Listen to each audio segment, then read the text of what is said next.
Elle est assise, elle nous regarde, avec cette distance un peu fanée de la beauté qui se préserve. Parfois son visage emplit tout l'écran, on devine alors ses yeux d'eau. On se prend à croire que ce regard lave tous les désastres du monde qu'elle dit chaque soir, qu'il suffit de cela, les yeux d'eau sur le monde, pour que la violence ainsi vienne à nous puis s'éloigne, sans que le cœur ou le corps ne tressaille. On devine les yeux, on voit dans l'écran le visage blanchi, retenu, la voix posée, qui tiendrait en laisse toujours sa chaleur. On voit la voix qui nous parle dans le vide des caméras, comme l'opacité blanche des porcelaines.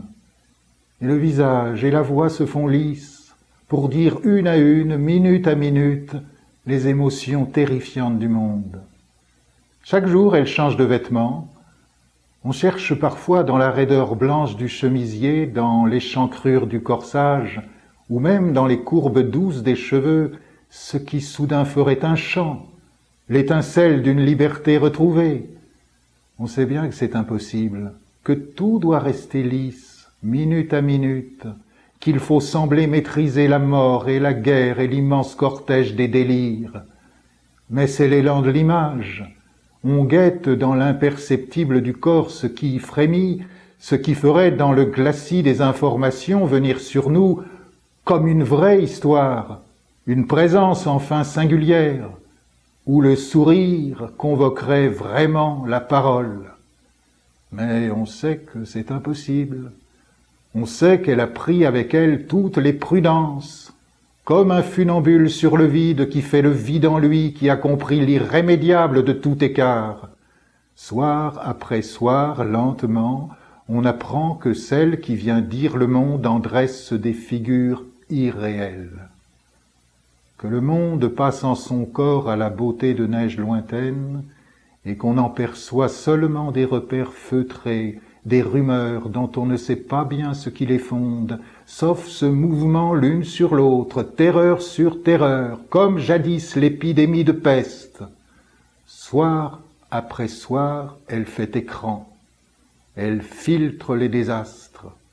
Son corps seul est pérenne, récurrent, travaillant dans l'exacte distance à rassembler les miettes fuyantes, ce pays, la planète, ce qu'on tue, ce qu'on vend.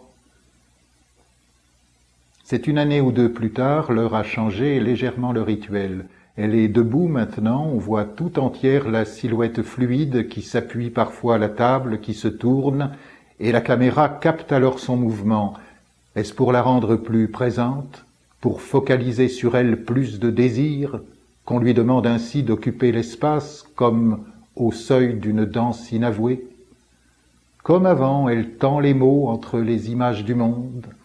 Elle questionne parfois, elle tisse ce qui s'évapore dans l'instant, comme s'il fallait qu'entre les lèvres le réel se dissolve, émietté, mouliné, diminué.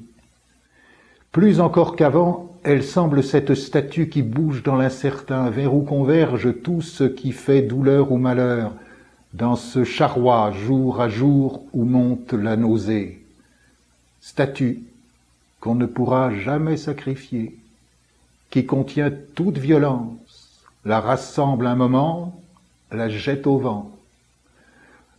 On guette ce qui pourrait nous rapprocher, nous réconcilier, découdre le marbre des images.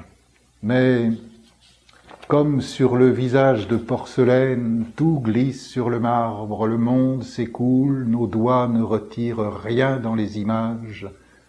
C'est à peine chaque soir un ruissellement, un murmure doux dans l'intolérable. Avec au milieu ce corps convivial et secret qui condense le regard et distribue dans les séquences la puissance des hommes.